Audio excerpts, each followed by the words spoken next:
closer again. Let me see your face. You've seen it often enough. Let me see it again. With my own eyes.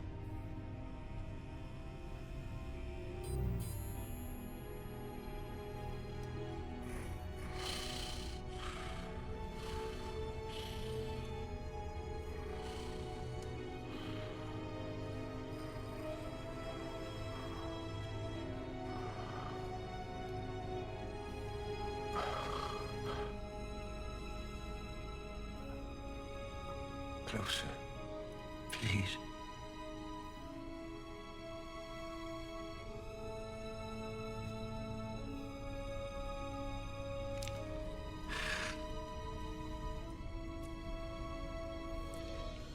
If you have redeemed the Time Lords from the fire,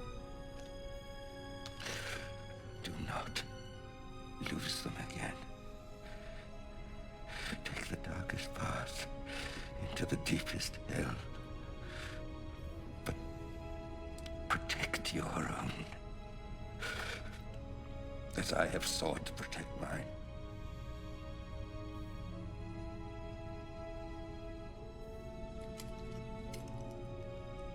Did I do right, Doctor? Tell me. Was I right? I need to know before the end. Am I a good man? You really are dying, aren't you? Look at me. Did you doubt it? Yes. Then we have established one thing only. What? You are not a good doctor.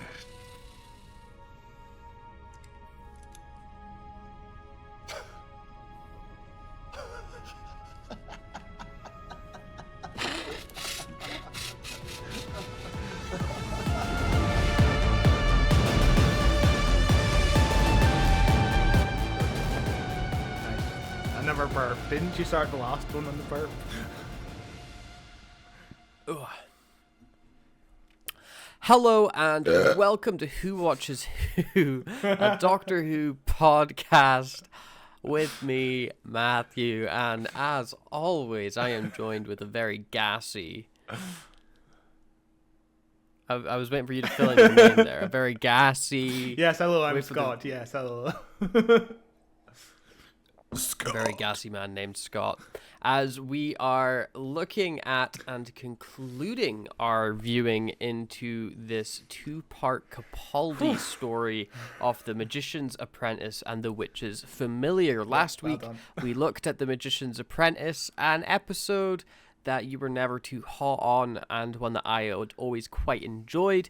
And I think we both came out of it being like, it's fine.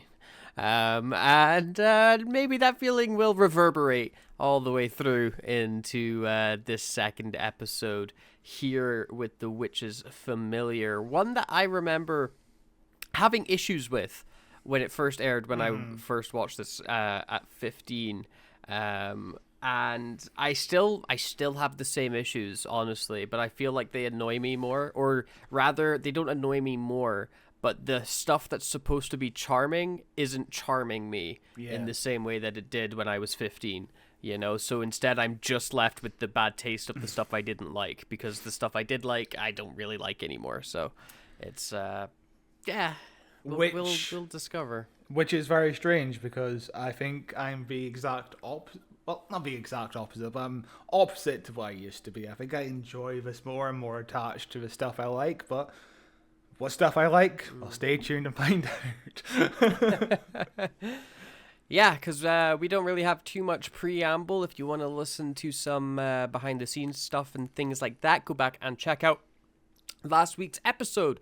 Honestly, it'd be pretty wild if you watched this without looking at part 1 first, although for some reason part 2s always do better in our ratings. So, yeah, That's an interesting one. But let's just jump straight in to The Witch's Familiar, an episode title I don't really understand. I guess Clara called The is the Magician's Witch's Apprentice? Familiar. I don't know who the Magician's Apprentice is, because the Magician is the Doctor.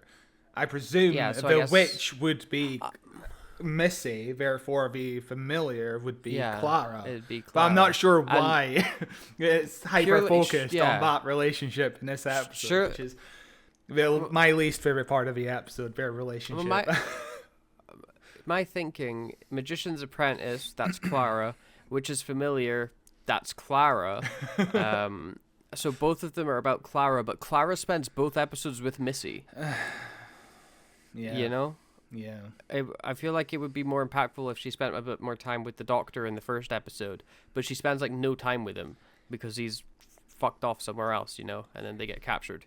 It feels like there should be some sort of parallel in terms of how Clara's relationship is with the Doctor versus Missy. There should be some sort of like Doctor companion dynamic between both sets of characters, even though both sets of characters contain Clara.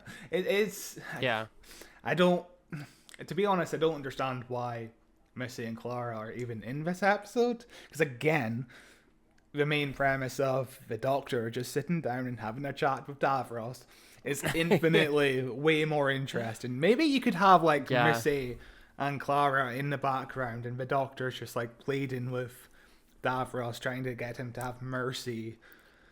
You know, the theme of the episode is mercy. Yeah. So that's one way you can play with it. You know, their lives are constantly in danger, and the Doctor is just begging him to help save his friends. I guess, like, you would want to avoid that sort of thing, to, like, you know, the damsel in distress sort of plot line where Clara has no agency and she's just captured and it's up to the Doctor to save her. Whereas in this, her and Missy have agency. They're running through and doing stuff. Not that I necessarily like it, but they are characters who are pushing the plot forwards. And the entire reason they're in the episode to begin with is, you know, look what happens when Clara dies. Oh, fuck. That made the Doctor sad, didn't it? Good thing that doesn't happen. But I mean, does Clara have agency inside of this episode? The entire time, she's just constantly pushed around by Missy. Well, she's pushed around by Missy for sure, but like Missy's also there being like, come on, Clara, put the pieces together, figure out what we've got to do here. What would the Doctor be doing in this situation? She does it in a mean way by like tying her up and stuff like that. But like, you know, it's all about, and it also plants that seed later on, which gets Clara killed, which is, you know, I'm the Doctor. I know how the Doctor thinks. I can survive everything. The way she does get manipulated by Missy this entire episode reminds me of Sylvester McCoy's portrayal of the Seventh Doctor, especially in The Curse of Fenric, where the entire time the Doctor, well, towards the end of his story, where the Doctor is manipulating Ace into believing that the Doctor just does not give a shit about her, you know. That's what saves the day at the end of the episode. Her just completely devastated that the one adult in her life that she can trust doesn't give a shit about her, apparently. So, yeah, great episode that we've covered in the past. If you want to check that out after you finish this episode, I would say it's probably better. Yeah, than, way better. This episode of Doctor Who was. Okay, fine, I think. Fine, I think. Okay. Okay, that's a bit weird. Just a bit. Okay. All right. Say your name. Why? Just say it. Clara. Dalek. Say it again. Clara Oswald. Dalek. One more time. I am Clara Oswald. I'm Clara Oswald. I am a Dalek. I am a Dalek. I am a Dalek. Don't get emotional. Emotion fires the gun. Okay? I don't understand. I do not understand. Say, I love you. Those exact words. Don't ask me why. Just say it. I love you. Exterminate. Say, you are different from me. You are different from me. Exterminate! Say, Exterminate. exterminate. Exterminate! This episode opens up with a quick recap from last week, and then Clara hanging upside down. Sorry, just to go back to the recap, I didn't mention it last week, but the whole line of who created Davros, obviously inferring that the fact that the Doctor essentially created Davros. You know, his idea of mercy towards the end of the episode is the Doctor creating Davros, right? And this kind of reminds me of Luke creating Kylo Ren. In The Last Jedi, it's revealed that it's been a while, so forgive me if my explanation is wrong, but in The Last Jedi, it's revealed that Luke Skywalker sensed a darkness within Kylo Ren, and he kind of almost murdered him, and then hesitated to murder him. Is that right? He had a yeah, that's basically right. If I remember, he had like visions of Kylo Ren killing everybody, and then he was like, "Oh shit, gotta kill Kylo Ren." But then he was like, "Wait, maybe I'm just perpetuating this, and by me making this action is gonna make Kylo Ren turn evil." But then it was too late. Which is kind of what the Doctor and Baby Davros does in this episode. The whole mercy thing. That's kind of a similar storyline. So Ryan Johnson owes his money to Stephen Moffat. Yeah, Stephen Moffat is directly responsible for ruining Star Wars. Could you imagine if Stephen Moffat actually wrote a Star Wars movie? That would be so fascinating. Yeah, I would be interested to see it. I don't think he's a big fan of Star Wars. It doesn't really seem like Moffat's universe that he would want to play around in. It would be interesting. I don't think the Star Wars audience would be on board with it. I don't blame Moffat if he doesn't want to ever touch a big IP ever again. Because, he recently... I mean, he came back for Doctor Who, Yeah. Well, I mean, that's different, just being a guest writer. But, like, show running or being the main chief, Yeah. Because recently an article came out that said he was receiving death threats because of his time on Doctor Who, which is not nice. Hot take, not nice. Pretty wild as well. Like, Doctor Who is a big show, but it's not like super duper big. Yeah. I mean, John Nathan Turner, who was essentially the showrunner of the final decade of Classic Who, when he did Dimensions in Time in 1993, it's the EastEnders crossover that we covered. Yes. When he did that, he received death threats. This little thing for charity, he got death threats over, and this was before the internet. It's insane. I understand those ones. That's truly awful. But yeah. People are insane, and they have always been insane, and all the internet does is let all the insane people get together and think that they're not insane. It's cool. It was a good invention. Especially Twitter right now. Twitter is just broken, to say the least. Not been on it in weeks, month, maybe. I uninstalled it from my phone, and my God, what a better time it's been. Just been a whole good. I'm not really using social media at all. I've been watching a lot of YouTube shorts to fill in my scrolling. Which has been much more rewarding. And this episode comes out after the US election, so I'm sure Twitter right now is completely normal. Some normal shit on Twitter right now. Tuesday the 5th of November. Yeah. So yeah, this episode is coming out on the 9th. That's upsetting. That's upsetting to think about. Yay! Winner. The Denver Broncos. The Denver Broncos.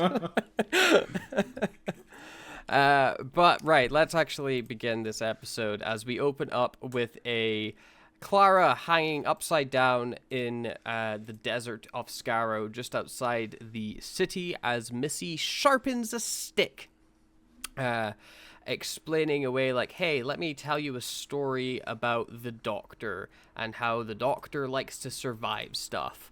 And this is a fine little scene. It's a fun little mini Doctor adventure, I guess, of explaining away how Missy manages to teleport super quick away from stuff all the time, which is I don't think we really need that explained. I way prefer Missy just be like, I managed to get away though. Yeah. Like I think that's way better than being like, I got away because I teleported at the very last second before the lasers all hit me because I'm that smart. Like, no, just say you got away. Just oh, whoops, I did it again. That's great. Yeah, because the Doctor and Davros do it all the fucking time. They always fucking die. Who gives a shit? It's just a part. Doctor Who is like a comic book in a lot of ways. A lot of comic books just, a character may die in one issue, and then 3 years later, another writer wants to use this character. And it's just like, I'm not going to mention it. I'm just going to introduce them again randomly. I'm just going to bring them back. Or they'll build something that just brings people back. Like Batman has the Lazarus Pit, which is just a big pit of water where just like, okay, you can respawn. If you get in that, you respawn. You get another go. It's fine. Oh, comic books. This montage here just reminds me of the fact that Peter Capaldi has such a face. This montage right here is in black and white, and it just makes me think that Peter Capaldi would be perfect in like a black and white crime noir film, because the way the shadows are cast upon his face is just really interesting.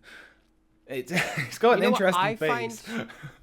He has a very iconic silhouette. Yeah. You are correct. But what I find really interesting, I've just thought of it right now, is we've had Doctor Who, especially modern Who, in many different formats. We've had musicals, we've had found footage, we've had first person. We've never had black and white. We've never had a fully black and white episode of Modern Who. And I think that could be, like, maybe they go to a planet, or maybe the whole episode's like, where the fuck did the color go? Yeah. What's happening, And you've got, like, a villain that's like, I eat color. I think that could be an interesting episode, just from a visual perspective, and it would give you something new to play around with.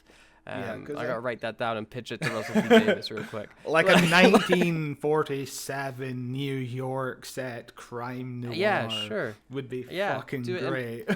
Do it in black and white, and you can pay homage to the classic eras of Doctor Who in the black and white format, and you could have a lot of fun with a black and white Doctor. Just a one-off. It doesn't need to be a two-parter. It doesn't need to be a series length. Just one episode, Doctor Who doesn't play with its format enough to my liking. Doctor Who is a show where it could practically enter any genre, but instead, this episode feels no different to any other episode. Surprisingly plays it safe, doesn't it? Surprisingly plays it safe, strange. which I think maybe it's budget restrictions that keep it that way, because if you're flipping around with different sets and different styles, that's going to really slow down the schedule. It's going to blow the budget up, so it's going to create an expense. But we've got Disney money now. We're doing musical numbers now. We can do a black and white episode. It's cheap as chips. And honestly, even the musical episodes didn't go quite far enough. The musical elements of that episode wasn't what I expected it to be. It was a good episode, but a full-on musical. I think Sleep No More, the episode done by the Inside Number 9 guys, is probably the most Doctor Who's experimented with, like, camera style. It's just too bad that episode sucks massively. It's an episode I've not seen since it aired. I'm not looking forward to revisiting it someday. The sleep in your eyes is a big monster now. And by watching this episode, the sleep in your eyes is going to come alive. Oh, God. It was very silly. But anyway, Missy goes on to explain that the Doctor can move fast as light, which is something that we see happen again and again in Doctor Who. Most recent, I don't remember if Shooty's ran faster than light yet. I think he has, possibly at one point. Know. But we know for a fact that Jodie did it because she did it in Flux and it annoyed me to no end. I don't like it here when Capaldi does it either. I can't believe it's been such a recurring thing for the Doctor to just tap into the fucking Speed Force to get away from stuff. Here it works because Missy is an unreliable narrator. Yeah, sure, she could just be lying. But that's how she processes things and all that. And yeah, what I do like about Missy here is she's fucking clearly jealous that the Doctor is able to quickly come up with a plan in a nanosecond like that, you know, like a 1 in a 1 million calculation. Like, and that's kind of what Chibnall did better with the Master character, is the whole I am jealous of the Doctor, I want to literally be the Doctor, although his execution of it wasn't as good. Like I was hoping for like a, you know, in Power of the Doctor, I was hoping for like a proper body swap episode, like a Freaky Friday, but instead it's just the Master running around in like the Doctor's clothes. Not quite the same impact. Power of the Doctor is probably one of Chibnall's best scripts. I think that he was firing on all cylinders. He had creative freedom. He was going bananas, and it's probably one of his better versions of the Master. Because, you know, when he first introduces that Master, who's just like, "I hate you, Doctor," especially coming off this arc with Missy, gets very annoying. But in particular, I didn't even think about this opening scene with Missy where she's jealous of the Doctor for thinking so quick. That ties into the end when she gets surrounded by the Daleks and she goes, "Oh, I have a plan," where she manages to think that quick. Yeah. Oh, yeah. That's nice. Going back to the Chibnall Master, like, I was so excited for him at the start because Sacha Dhawan, amazing performer. He's so good as a Master. He's great as the Master, yeah. But the writing he was given just does not hit. We've covered it a billion times on the podcast, especially if you go back and listen to our Jodie episodes. Timeless Children, when we did the Timeless Children especially. Yeah, there's a lot to like in Sacha Dhawan's performance. There's a lot to loathe in his writing. Yeah. I am very curious on how Big Finish will handle him. I think the box set comes out in February, so really close to finding out what he's like under a different writer, so I'm very curious. It's crazy that that's not come out yet. I feel like we found out about that ages ago. I know, same with the Fugitive Doctor box set, and I guess they're all coming out next year. The Fugitive Doctor box set, the Spy Master box set, and the 13th Doctor audio series. So it's all coming out next year. It's weird that the 13th Doctor era is essentially starting again next year. Yeah. I'm very curious. Though. Yeah, I'm kind of curious. Maybe it'll be good. Maybe it'll give Jodie some redemption. Not that she really needs it, because there's good stuff in her series for sure. My favorite thing about what Jodie has said, very little about what she's said so far about the series, is apparently Yaz has friends now, and that just opens up her character so much more. She has friends. Excellent. Amazing. I kind of want less Yaz in my life, but yeah, we'll see.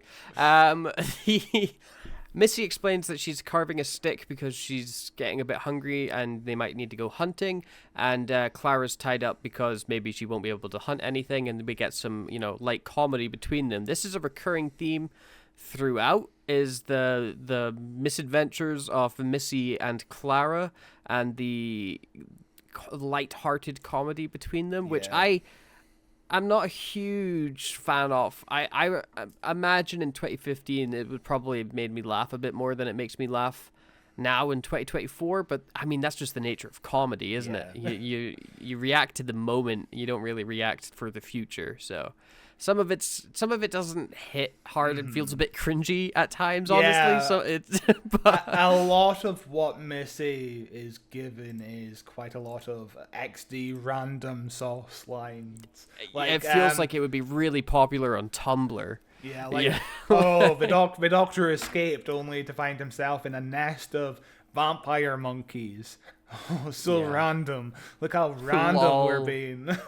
Lol, I'm wacky. Way. Like, yeah, but that was the style. It was 2015. Everyone was happy, you know? Like it was before Trump was president. Just it was like a month. No, it was like a year away. This was roughly around the time Trump went on SNL live. God, what a great. I've recently went back to the Trump Saturday Night Live and watched some of the sketches. Not good. Terrible. Shocking. I think the Saturday Night Live writers have a lot to answer for. Jesus Christ. That movie looks fun. The Saturday Night Live movie that's coming, but they walk off into the desert with some lighthearted comedy, with Clara asking if she can have a stick as well. As you know, Missy cuts her down. She's like, "Let's go and save the doctor" or whatever. And then we go into the intro credits. It's kind of a weak cold open. Yeah. To this episode, I don't know why we would open with Missy and Clara, and not the Doctor and Davros. Like, surely opening with Doctor and Davros as the hook in, and then you open to the scene with Clara, and that after the intro is a better way of keeping people engaged, you know? I mean, the first scene with the Doctor is, well, there's a short scene with the Doctor and Davros that doesn't really do anything. And then it's the Doctor on Davros's chair, so there's nothing to hook you into there with the Doctor and Davros stuff either. So this is the issue I have with these two-parters, is the pacing is all over the place. There's like not really much plot in these two episodes at all, other than, you know, Davros gets the Doctor to Scarrow, then he's like, "I want your regeneration powers," and then he loses in the end. That's the whole episode, but it takes fucking 2 hours to get there, you know? Like, there's almost a bit too much plot, but not enough plot at the same time. Like the Missy and Clara. There's a lot of things going on. Yeah, there's a lot of things going on, but none of it's story. But I would fucking love just a no plot, just Davros and the Doctor kind of just talking, and the plot is the least important shit. Instead, here we have a cold open where Clara and Missy are just doing nothing. There's nothing essential to what they're doing here. Just, oh, here's how the Doctor escaped, and I did the same thing myself, and that's the story of how I escaped. Wonderful. Yeah. But we then, after the credits, we get a very angry Peter Capaldi. Although I don't know what it is. Maybe it's just the way it's lit or something like that. But I don't feel myself believing his anger a lot of the time in this episode. And I don't know what it is. Maybe it's just the undercurrent of having this beeline with Clara and Missy. So us as an audience, we know Clara is alive. Clara is okay. So I cannot understand or relate really with the Doctor's anger of being like, "Oh my god, I can't believe Clara's dead, you son of a bitch." You know, again, if this was just the Doctor and Davros and Clara was killed in the last episode, I think that's more compelling, even if she just comes back at the end and it's like, "Oh my god, I was alive all along." I absolutely do not believe that the Doctor believes Clara is dead, especially when in the next scene he's just on Davros's chair joking around about dodgems and a cup of tea. Like that does not make me think he's on the edge there, you know. The tone in this episode is weird, because you feel like it should be more serious. I feel like it should be way more serious, but it's wacky. It's a really wacky episode of Doctor Who. The problem is, some parts of this episode starts to feel like The Curse of Fatal Death, which is the 1999 sketch comedy thing Stephen Moffat did for Comic Relief, which we've actually covered. Go check out that after you've listened to this. It's really funny. It's really good. It's really funny, and it's you know, it's a satire. It's treated like a satire, but it's also treated like a normal Doctor Who episode. But that sketch comedy never had serious moments in it, you know. Whereas this, the whole almost every scene with the Doctor and Davros, 100% serious. And then you just have some weird elements of comedy. Oh, how did I get this cup of tea? And then Missy is stroking a dalek ball like it's an actual testicle. Like, what the fuck is going on? I mean, the testicle thing makes sense because, as we know, Moffat's the horniest man alive, and he needs to include a sexual reference into every episode he writes. Otherwise, he will die. Like it's a matter of life or death with him, you know. I might be misremembering this, but I believe in the Curse of Fatal Death, the Master regenerates, maybe, and then gets Dalek bumps on his chest. Is that right? Am I thinking about this right? I think that happened. I haven't watched Curse of Fatal Death since we covered it like 2 years ago, so I do not recall. But I wouldn't be surprised. It sounds like the sort of thing that Moffat would I'll show you do. an image of Jonathan Pryce with Dalek boobs. It's a sentence that I'm sure you expected to say. See, it's similar comedy where where in this episode Missy is stroking. Like that's a pretty fucking spectacular image. It's funny, but you know it works because it's part of a satire. Whereas here, Missy stroking the testicle. Yeah, it's just. But like, I have so many issues with. So, like, the Doctor yells at Davros, and then he kicks him out of his chair, throws him to the ground, gets in the chair, and zips about. We'll talk about the morality of that, I guess, in a minute. I have a bigger issue with when the Doctor zips in on Davros' chair to the one room in all of Skaro with the Daleks. Yeah. This is the one room where everything fucking happens, where all the Daleks are, all 12 of them, and they just stand around and failed to kill things for the entire runtime of both of these two episodes. And like the Daleks are so hard to get right. It's what, you know, and every single time they come in, it's diminishing returns unless you get 100% something unless you do something interesting with them. It's what I liked about that one New Year special that Moffat did that was really good. The one with the body horror Dalek. Yeah. Chibnall, that Chibnall did. Yeah, the first Chibnall Dalek special was excellent because superb. I don't quite like that it's a Dalek episode because it feels estranged from every other Dalek episode, but I appreciate the fact that Chibnall was trying to do something new with the Dalek. Even though that episode does feel a lot like Venom. But yeah, the issue with New Who is there's too many Dalek episodes. There's a Dalek episode for almost every season apart from Series 6 and Series 10.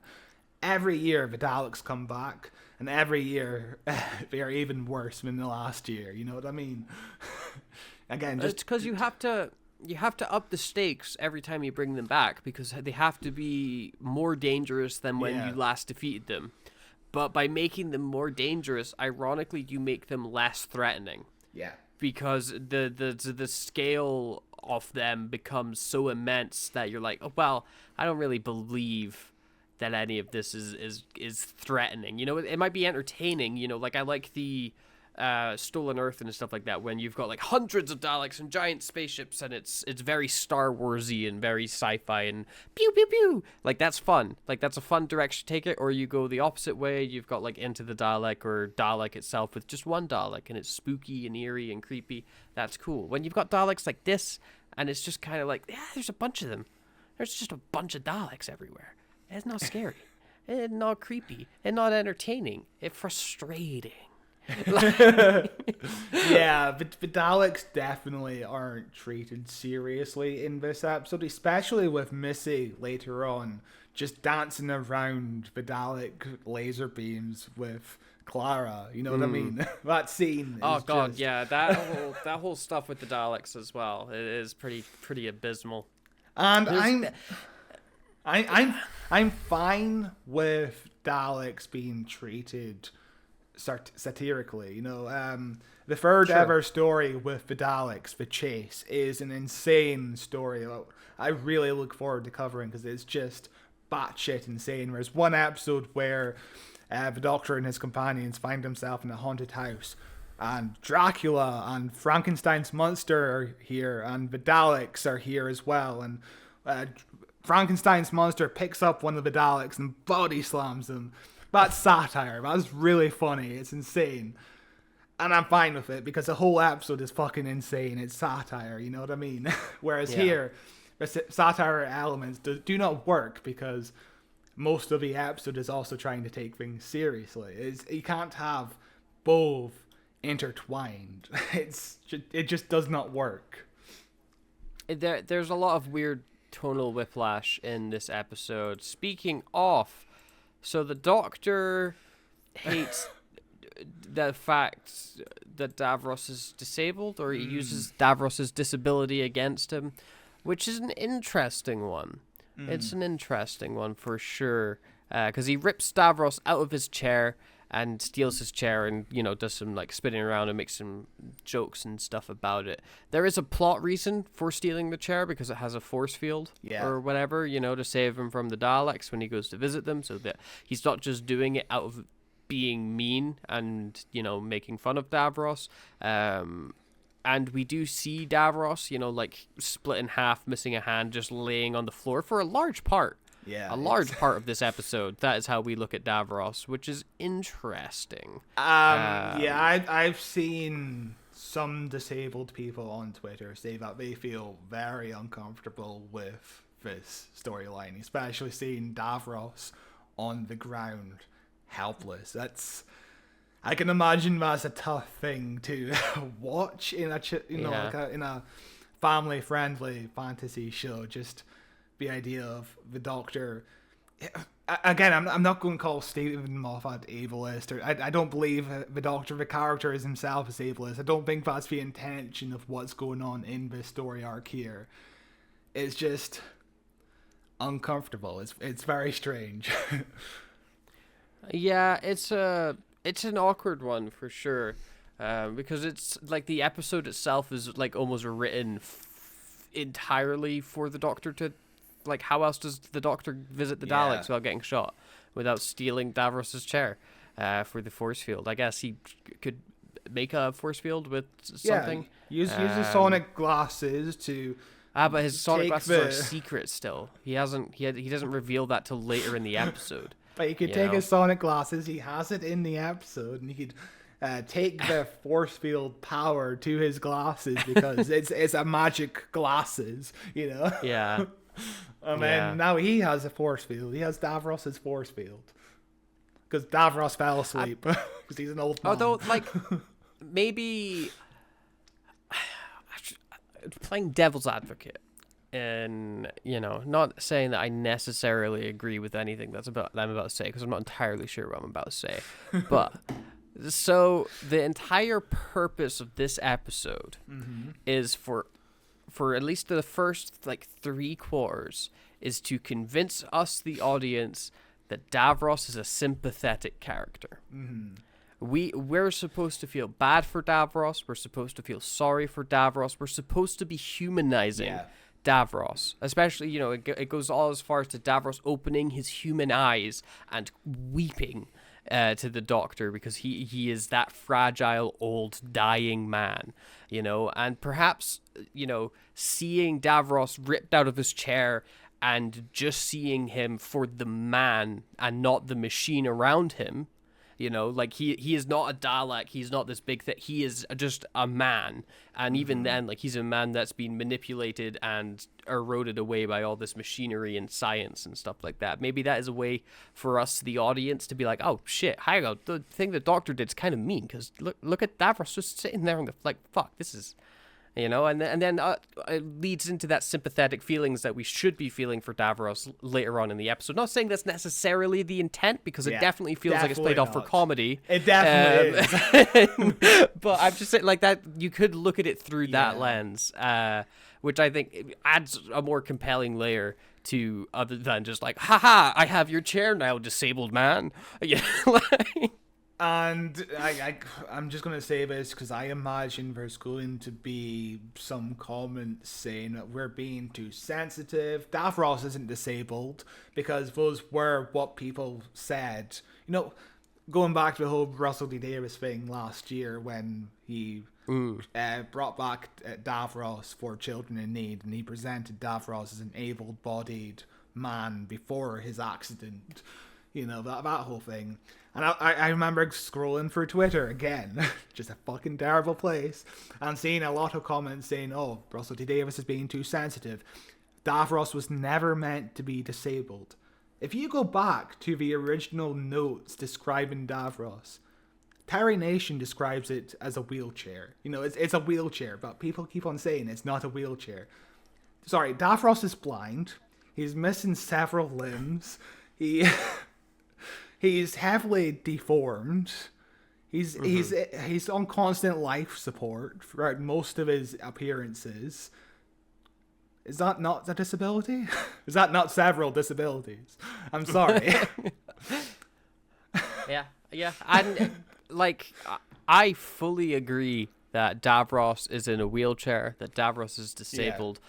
But where I disagree with Russell T Davies is I think Davros can be a villain if he fucking feels like it. Anybody in a wheelchair can take over the earth. I believe in you. And I can understand being sensitive about the whole, you know, villain being disabled thing, because a lot of villains in media throughout the last century have been depicted as disabled. You know, Scar from The Lion King is disabled because he has that scar on his face. That makes him evil, apparently. That's his origin. He got that scar and he decided but a scar is a very famous storytelling motif that goes back centuries as being like, you're a villainous character because you have this deformity, this scar that makes you look evil and stuff like that. Sure, it's a perhaps insensitive or perhaps very basic storytelling method, but also people are dumb, and sometimes you need really obvious visual cues. You know? and also that, you know,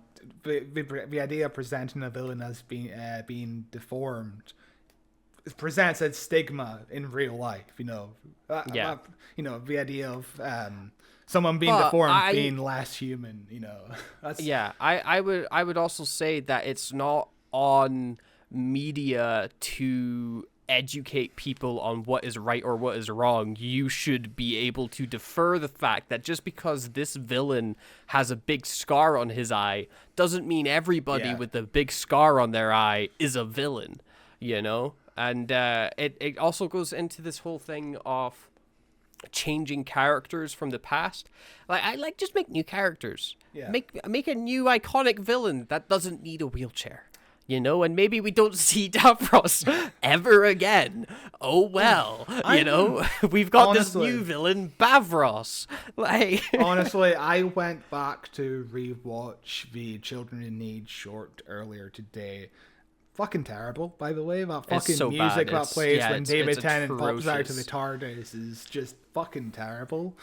But our first look at the Russell T Davies era, it was a foreshadowing what was to come. But what I fucking love about that short is the very start of it, when Davros appears on the screen. Like, Julian Bleach is fucking fantastic, and if you want to tell stories that are set before his accident, I'd be on board with a fully abled Davros. I'd be on board with Julian Bleach returning to Davros without any makeup, because Davros is a fun character, in the wheelchair, out of the wheelchair. I think it would be interesting to see Davros like fully healthy with like not anything not wrong with him, but like nothing disabling him, you know, like he's not in a chair, he's not blind, he's just straight up like, I am Hitler. And, you know, like I think that could be an interesting episode for sure. I don't really know what you would superbly get out of it that you couldn't get from like any other Davros episode, but that's also just because Davros is a bit played out. He's a really old villain. Yeah. He's been around for a long time, and the Daleks are boring as it is.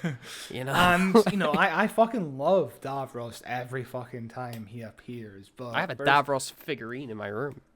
So do I in my old room. Davros. Yeah. But, you know, Davros, every time he comes back, he's basically the same character. You know, the same dialogue is repeated over and over, essentially. It works. It's great every time. I eat my popcorn every fucking time. It's entertaining as fuck. But it's the same dialogue over and over again, isn't it? Yeah, and yeah, I don't know. It is morally ambiguous, I would say. With the Doctor's motivations here, it's definitely again. This episode is almost 10 years old, and you can kind of tell in places. There's something like cultures change, people's opinions change. What is funny then is not necessarily funny now, and you just have to be willing to. It's like a lens into the past, you know. It's like, oh, okay, cool. So people in 2015 hated people, and we know it's like, you know, it's just bad jokes, isn't it? It's just bad jokes. And if you go even further back in classic Doctor Who, you'd see even more questionable things like we've covered plenty Tomb of a weird Cyberman, stuff. Tomb of a Cyberman, where the only That's black interesting. character I was thinking the exact same thing. the only black character in that story is a slave and a mute. Yeah, So, yeah, you know. yeah. They're art is a reflection of the time. Yeah. You know, it is not the cause of the opinions. It simply takes the opinions and gives them back out to you. So But hey, we're it's- two fully abled people talking about this. mostly, I mostly fully well, abled, you you mostly, know. kind Yeah. of. Yeah, I forgot do. about I that, do yes. have. Yeah, I do have a tremor that sometimes had. I was in a wheelchair for like a whole like year almost. Yes, I remember. You know, yeah. like, yeah. I completely. I don't know why I forgot about that, but interesting Yeah, times. and- But yeah, I'd be very interested to hear some opinions from people who it actually impacts. I'd be very curious to see some comments from people. So Yeah, I definitely think there is a sect of people.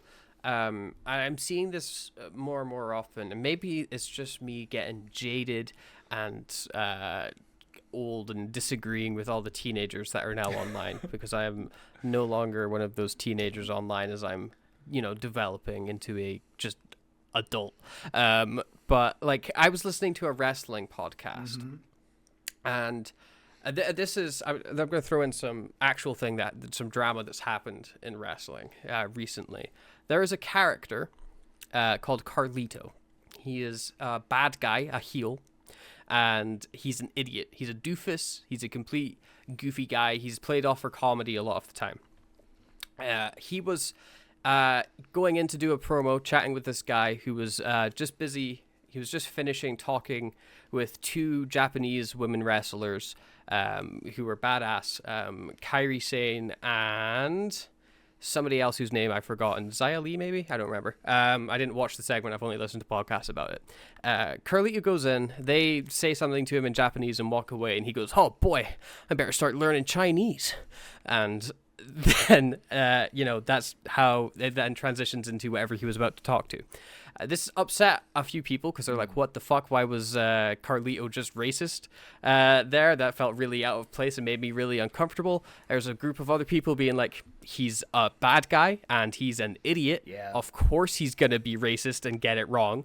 And I'm somewhere in the middle ground of that. I'm like, I fully understand both perspectives. It doesn't really upset me in any way at all. And I lean more towards, as a bad guy, as an idiot, he should be allowed to say and do things that make people uncomfortable.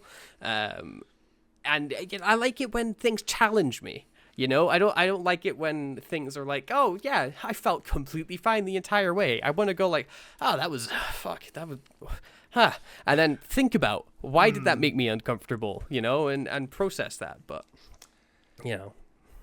The internet was a mistake. I think people overreact to a lot Nuance. of stuff. Yeah. Things are black and white. There are no shades of gray. Famous essayist Lindsay Ellis. She got kicked off of the internet because people perceived her as being racist because she compared the Disney movie Raya and the Last Dragon to Avatar: The Last Airbender. And people are like, oh, because both of them are Asian influenced, that means you're racist. And she's like, she used the words, if you squint hard enough, I'm sure you could see that. and people got offended because she said squint. Like, that's just a poor use of words. She didn't intend anything by that. It's not even a poor use of words. It's like a common phrase. Yeah. Yeah, the internet. Yeah, people. Big mistake. But you have to remember, this is a thing that I had to tell myself all the time before I just decided, you know what, I'm done with Twitter. Yeah. 90%, like I am almost certain, 90% upwards of everybody commenting on the internet is 14 to 17 years old. Or you know? a bot. Or a bot, yeah. Or so terminally online and friendless that if you were to meet them in real life, you would avoid them. Yeah. You know, like when I did most of my online posting, when I was replying and posting things and tweeting things, I was 14 to 18 years old. You know, like when I read replies and things like that on my Twitter feed and I was seeing opinions, I was like, what the fuck is this opinion? This is the dumbest thing I've ever read. Click on the profile, like born in 2008. I'm like, oh, that makes sense. Block. Like, you know, the internet is not for grown-ups. Yeah, it's not for any nuanced take or it's like saying, it's that famous thing of saying, I don't like what is the saying? I don't like waffles, therefore you must hate ice cream or something like that. I've never heard this for saying in my life. You don't like waffles? I can't remember the actual phrase, but it's like, if you say you don't like one thing, that means you must hate everything, basically. Right, yeah. Yeah. I can't remember the exact saying. I'm sure it would make more sense if I could actually remember it. Yeah. But yeah, everything is either you love it or you hate it. Yeah. It's the Weekly Planet podcast. Their whole movie rating system is based off this thing where, best movie ever, worst movie ever. There's no in between. And, we're not going to get into it, but the whole Israel and Gaza thing, seeing so many takes on Twitter over the last year is just insane to me because I've seen so many comments from people who just can't view it in a nuanced way. It's just... It's like, everybody from this country is fucking terrible. Everybody from this country is great. I think both of us are fans of the H3 podcast, yes. quite massively. And I think, like, there was this thing that Ethan, when he was addressing this controversy recently, kept saying in one of the episodes that I was like, you know what, that's just an amazing way of summarizing the issue with so many websites, which is, he was like, this is a radical way of thinking. This is extremely far. Like, this is so far down the rabbit hole. Nobody should be thinking like this, and you're just trapped in a fucking echo chamber. So you're just... just break it, go outside, talk to people. Do you know how many people I've talked to in real life about the Israel-Gaza conflict? Yeah. Maybe one. Yeah, and it was a very nuanced, deep conversation. And hey, this is a topic I don't fully comprehend, therefore I'm not getting involved in the conversation like a lot of fucking people are. Like, I've seen people be like, these podcast hosts need to take a stand against Israel. I've seen people say that about Doctor Who, other Doctor Who podcast hosts. It's like, they host a Doctor Who show. Why do you think they know enough about this topic to be able to make a stand on an Again, we're talking about this on an entertainment podcast. So it's just it is very dumb. But people aren't listening to this to listen to our opinions on the Israel Gaza war. You should listen to our other podcast for that one. Hey, that was an interesting conversation. That's the most political we're ever going to get, I think. I don't know. We should talk about how I was trying to think of something to say, but my mind's fried. We should. Oh, fuck me. I don't know. So the Reform's doing pretty well in Parliament. Oh, God. Anyway, let's go back to the episode because we are literally only like 6 minutes in. So when the Doctor comes out and he does his whole big spiel with the Daleks and he's very angry, like, I want to know where Clara is, give me Clara, and they all just shoot him. and we fade off to white. It's the second time we get this fake transition. They did it in the last episode when they blew up the TARDIS and killed Clara and everything. I don't believe it this time either. No, it feels cheap. It's another cheap mini cliffhanger where I'm just rolling my eyes because there's no way the Doctor is harmed in this. I don't know why you would want me to believe the Doctor's harmed. Maybe if I was 5 years old, maybe, but I'm sorry, but no. Just no. Yeah. And we had a scene where some great comedy happens with Clara looking down a hole, being like, I wonder how deep this hole is. Missy's like, well, we should find out. And she pushes Clara down the hole. It's a pretty obvious setup to a joke I feel like I've seen 1,000 times in different places. It's a fucking Looney Tunes joke. Yeah. But you know, it is what it is. They go down and they're like, hey, this is the sewer of the Daleks, but sewers don't exist with Daleks, by the way. So like, this is just walls of Dalek because they just continuously age until they turn into a wall, I guess. Yeah, there's a lot of Dalek lore in this episode I don't like. Oh yeah. I'm kind of on board with this, although I don't feel like they go far enough with it. I love the concept of decaying Daleks just rotting and just becoming sludge. I think that's gross and could lead to very interesting horror elements, but it's kind of just here for the sake of being here. You know, it's a classic, we're in Skaro, so we need to have a segment of the episode just exploring the Skaro and all the dangers. Like, oh, here are some clams, like we saw in fucking Genesis of the Daleks. Or I'm sad we don't see any clams. Not a single clam in this episode.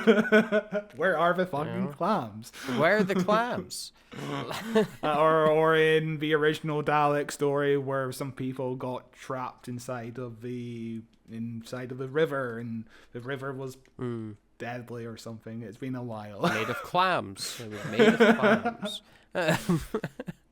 I do like the concept. It is gross and sticky, and I like it. It is gross and goopy and sticky, and there's something we don't see. I was going to say, do we see much slime in Doctor Who now? Was there a big slimy episode? I guess there was bogies and space babies. Yeah, that was a pretty slimy episode. Oh, this Levine getting blown up by vinegar and they just explode into slime, like Nickelodeon slime. I think that's the slimiest Doctor Who has ever been. Yeah, I like. Well, I don't like slime. I kind of hate watching something with slime because I'm like, that's gross. But I like I do like the aesthetic it brings, because there's a certain vibe when you bring slime and we're like, eh. And you don't get it anywhere else, you know. That was the best part of the Kids' Choice Awards, watching all those people get drenched in slime. Amazing. I never watched it. Obviously, I've seen clips of people getting slimed and stuff, but I never actually sat and watched the Kids' Choice Awards once in my life. Wow, you should do it next year, yeah. Seems like a really big waste of time. And watch Mr. Beast win the Best Person of the Year award. Yeah. Great stuff. I hope so. So the Doctor survives getting shot by all the Daleks. Big surprise. And he's like, hey, it's got a force field on it. Now tell me where Clara is. I want to know where Clara's at. Davros comes in and he's like, yo, Doctor, guess what? Snakes. And there's a bunch of snakes inside Davros's thing that climb up and wrap themselves around the Doctor, because Snake Man, the Davros's assistant. Yeah, Colony Sarf. Davros basically says Colony Sarf's agents are everywhere. And my question is, if these agents are everywhere, why the fuck did this guy just allow the Doctor to yank Davros out of his chair in the first place? Why not stop him? Maybe this is all part of Davros's plan to make the Doctor think he has the upper hand here or something. Again, maybe Davros is trying to play the sympathetic card. He wants the Doctor to see him as weak and feeble. Yeah. He wants the Doctor to think he can't fight back, and so he lets the Doctor do all this horrible stuff to him. because it's all part of his plan to get the Daleks to regenerate for some reason. It feels like there's some kind of rewrites happening here, because whenever the Doctor and Davros are in a room together, the Doctor seems way less interested in Clara. He hardly ever talks to Davros about Clara. He talks to Davros about aging and Gallifrey and all that, but there's not enough care about what's going on with Clara in this episode. It's very strange. Which it feels is weird, so because disconnected. because then he leaves Davros and he's like, "Where's Clara? Give me Yeah. Clara." Goes back with Davros anyway. So like getting old's weird, isn't it? Yeah, it's like one of those movies where they just reshot a bunch of stuff and they just never went back to those old scenes to rewrite to make They just plugged it in. consistent. And it was Yeah, like, you fucking the Doctor's goals in this episode are just so inconsistent. It's very strange. It is bizarre. Speaking of bizarre, boy, that Missy sure is mean, isn't she? It's the next scene I actually really like, because it's you get to see what the Doctor's like when he's adventuring with Clara and all the other episodes of Doctor Who. But what would the Master be like if she had a companion? Well, she'd be fucking horrible to them. Where she tricks Clara into setting off an alarm and then handcuffs her to that alarm and it's like, okay, a Dalek's coming, by the way, we're going to catch him. I absolutely love the, Missy actively putting the companion in mortal danger at all turns, but being like, no, don't worry, the plan's fine, it's going to work. And Clara is fucking weirdly just chill with it. She's like, oh yeah, I'll get into this.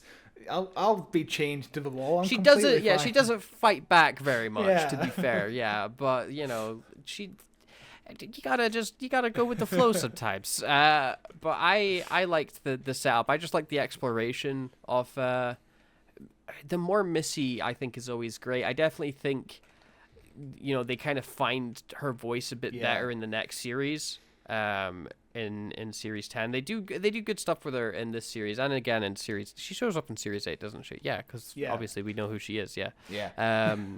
I've always liked her. I think she's my favorite version of the Master, at least in modern Who.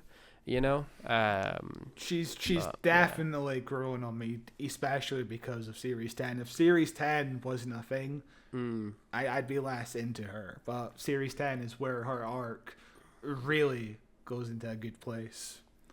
For sure. She is a bit lol, I'm so wacky random, but every version of the Master, at least in modern Who, has had that problem.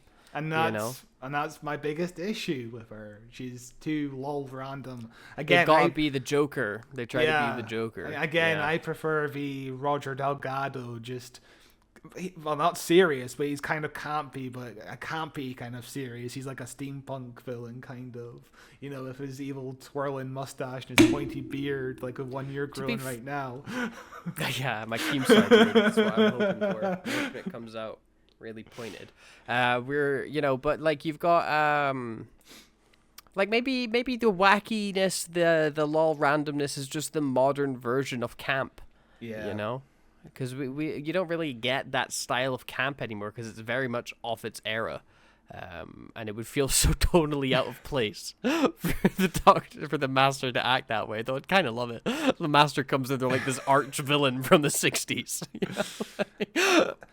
It does kind of feel like Missy is kind of mismatched to the 12th Doctor, because the 12th Doctor isn't quirky. The 10th Doctor was quirky, therefore the Master was kind of quirky, But this Master is too quirky for the 12th Doctor, kind of. Yeah. Maybe that, but I kind of like the juxtaposition between the two of them. Like you have a serious Doctor, and then, again, it's Batman and the Joker. That you have the serious grumpy one, and then the one that's like wow, woo, wow. That's fair, yeah. But it's whatever. Anyway, Missy goes on to say, hey, we're going to kill this Dalek because I have this brooch that the Doctor gave me that's made of this super cool metal that can pierce through any other metal. And he gave this to me when my daughter ... and she trails off, which is An excellent little nugget. If you're writing Doctor Who and you have a character that's a Time Lord, you just be like, aha, a bit from the past I'll never have to explain. Stephen Moffat especially loves to dump little bits of lore in here and never really gets to the full exploration of what it could possibly mean. Yeah. When her daughter did what? What happened? She has a daughter? Yeah, I know. It's things like that I like in Doctor Who. It's things that, like, when you're a kid, you go, oh my god, what? Like, it's like in like David Tennant's era and stuff like that, when he talks about, oh yeah, and my daughter or my family, or whenever the Doctor makes mention of their past lives, your ears perk up because you're like, oh my god, it's like you're about to learn a secret. You're like, oh my god, I can't believe they just let something slip there, and it's a fun little bit. I like it. And it's like what Missy said in the last episode about the Doctor stealing the President's wife and the moon and whatever that nonsense was. That's a little bit more of mystery being intertwined inside of this show, which. Mm-hmm. For the 15th Doctor, there's no mystery to him. He's just a very heart in his sleeve. Yeah. He's willing to tell everybody all his secrets all the time about everything. Whereas, in 1987, when they were trying to get Doctor Who into a darker, more mysterious place, the Doctor starts dropping lines like, "Oh, I was there when time travel was invented." What? That whole thing. But to be fair, though, like, surely every Time Lord was there when time travel was invented, because you would just time travel back to the time when time travel was invented. The line I am referring to was in Remembrance of the Daleks, where he's beginning to talk about how Razalon and Omega and another Time Lord was there, and the other Time Lord was supposed to be him, and that drops so many little nuggets into the Doctor's past that never gets explored and makes his mystery still a mystery. Whereas again, Chibnall was like, we're just gonna have him. Chibnall was like, we're just gonna have the Master just explain your background to you, and you're not really gonna say anything, Doctor. You're just gonna be like, oh, what? I love Chibnall's. I have a lot of problems with Chibnall's writing, but I love that Chibnall is, like, you could not deny the fact he is a fan of Doctor Who. Yeah. Because he is one of the few people that really gives a shit about the lore for Doctor Who to too much of an extent where it stops making sense, because it never made sense to begin with, and the more you try to make it make sense, the less sense it actually makes. But I respect the effort. My basic point is we need more mystery into Doctor Who. Give us a reason. Why is it called Doctor Who? Because the character is a mystery. If he's walking around with his heart in his sleeve the entire time and he's an open book about his past, then, Yeah. I'm very curious on where season 2 is going to go. It's going to be interesting. Right in the bin. It's going to go right in the bin. But they blow up this Dalek. They pierce him a bunch of times and he blows up. And then the Daleks in the sewer kind of go towards him, I guess, and he turns into goo and he gets all gooey and full of liquid. He's like, blah, blah, blah, blah. Yeah, it's kind of grim. And then there's a big explosion and a really nice transition. Yeah, we've just talked about the first 15 minutes of this episode I for am an hour. aware. This is going to be an insanely long episode. Holy shit. I'm aware. It is being an hour, and we are 15 minutes into the episode, because we went down a rabbit hole and ended up talking about Israel. Anyway, let's continue. Cool. Yes. So we continue on as we transition from an explosion into the mists of war and see young Davros standing in the field yet again, screaming out for help for the Doctor, begging, saying, "You promised you would help me, where did you go, blah, blah, blah," as we then cut to Capaldi, sitting there recalling this experience he had with young Davros, this regret, this shame that holds him. Yeah. And we see that the cables are actually snakes. There's a snake man in the cables, and it looks okay, I guess, with the eyeballs and the snake. It's fine. fine. It's fine. It doesn't ruin a good scene. No, it definitely doesn't. It's necessary to establish that the cables are untrustworthy, and I think it's a bit clunky with Davros being like, "Touch the cables, Doctor. Go into them, please." I think that's a bit clunky in getting us to understand that Davros wants the Doctor to touch the cables for when it happens later on. Yeah, as an audience member, I want to believe that Davros is on the good side. I don't want any hints as to his end goal here, I don't want any hints. Just give me this scene in its, in the same context the Doctor is viewing the scene in, I want I want to honestly believe. I think it's probably the X-Files theme tune starts playing. I think it's probably more impactful if the Davros doesn't do the whole "look at the cables, go touch them," and we see the cables are snakes. Like if instead it's just they pay no mind to it. There's just this big pile of cables behind. They kind of look like snakes, but we're never told they are snakes. And we've already established snakes are everywhere. Yeah. So we already have that clue in the back of our head. I don't think we need it to be spoon-fed to us anymore. So when the Doctor does eventually go into that later on and Davros starts laughing maniacally, we're like, oh, wait, fuck, hang on. Oh my god, snakes, And I think it would be more impactful that way for sure. It's a clunky little bit of I'm the villain. But it doesn't ruin the scene as a whole. I just want to be tricked a little bit as an audience member. I want to actually be tricked. I want to believe what the characters are going for. I want to believe Clara might be dead. I don't want to believe she's still alive, Exactly. Yeah, exactly.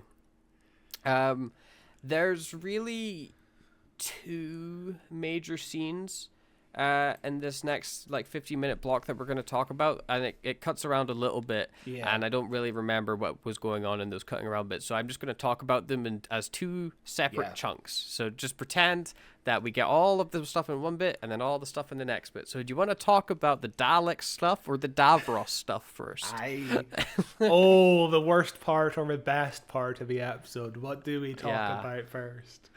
Because the worst part, we might have a lot to say about the worst part.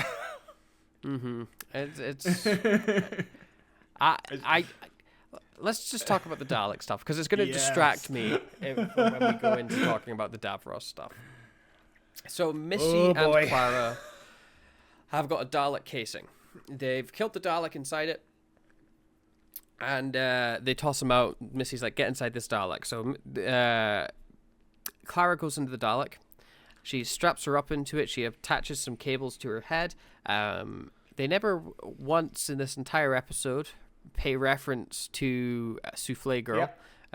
Which I guess Clara wouldn't remember because this is a different version of Clara that was Souffle Girl. But the Doctor would have memories of, this is familiar. Especially at the end when he's actually interacting with Clara as the Dalek. He could probably pick up on, hey, that sounds familiar to a Dalek I once met in Asylum of the Daleks 2 seasons ago. Yeah. Yeah. But regardless, it's far from the worst stuff in this sequence of events with Clara in the Dalek. So when Clara gets strapped up into the Dalek, Missy starts having some fun. Like, hey, let's just talk, communicate with me. I'll show you how to move it. So you move it with your thoughts. So like if you want to turn left, you think turn left.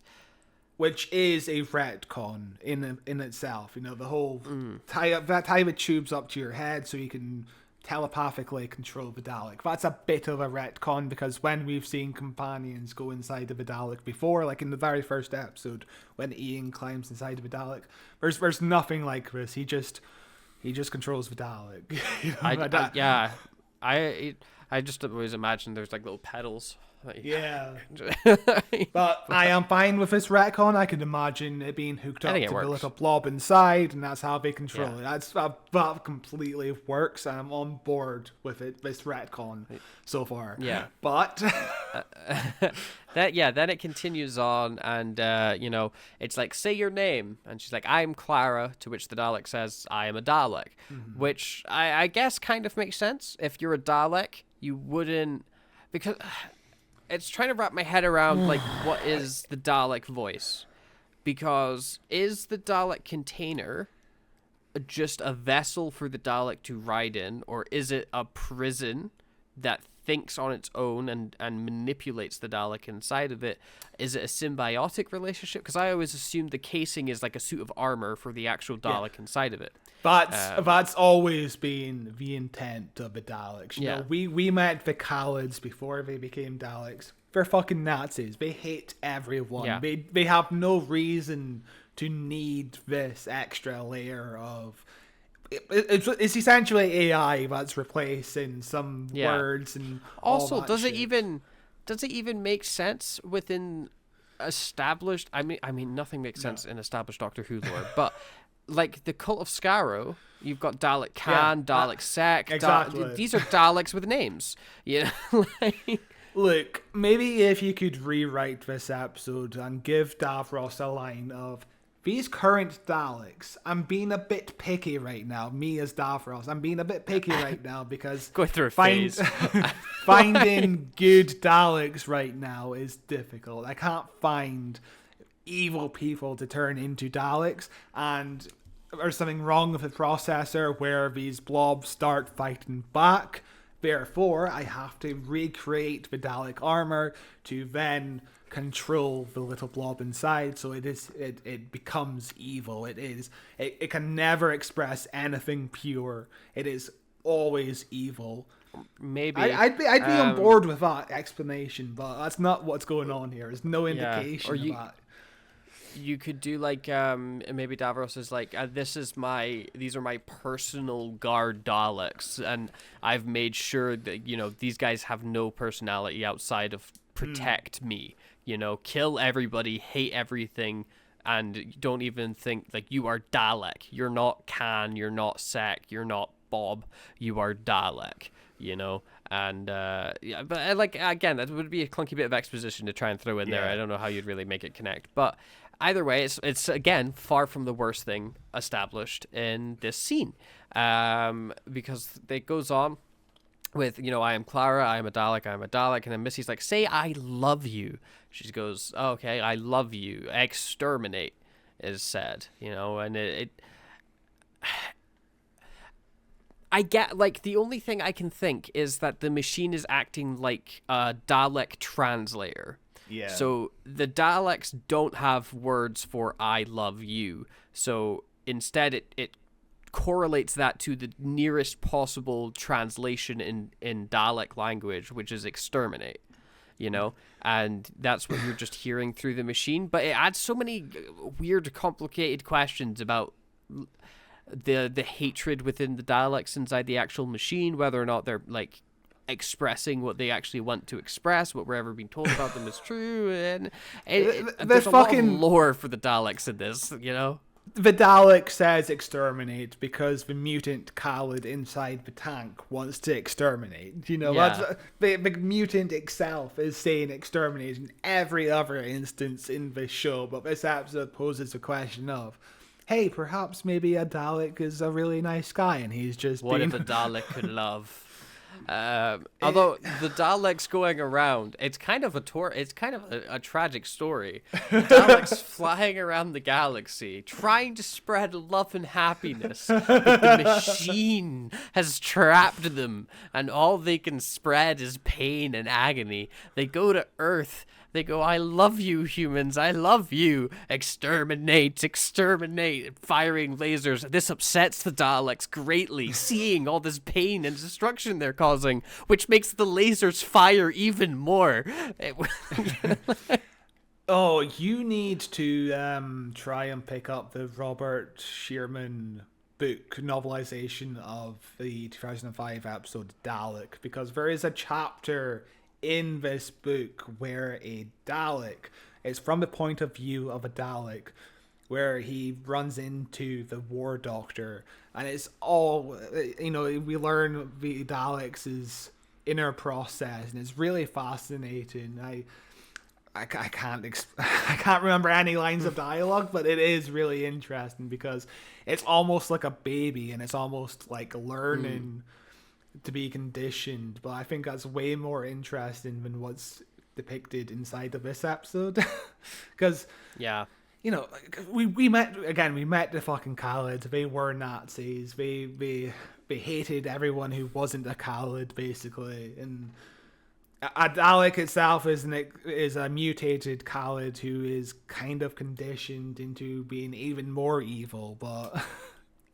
But it's I don't know. I don't like this.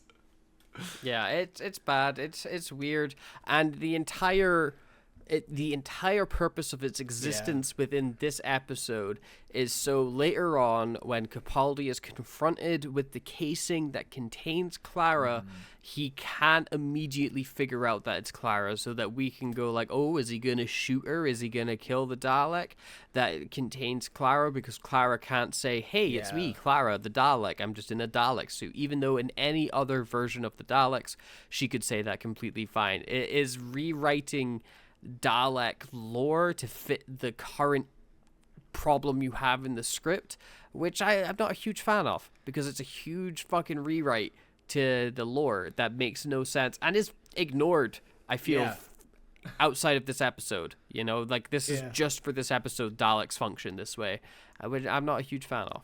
And, you know, Stephen Moffat did this quite a lot. The Dalek people, which was also in part 1, you know, the idea of a Dalek agent with an eye stalk coming out of the head. That was a new concept for Asylum of the Daleks as well.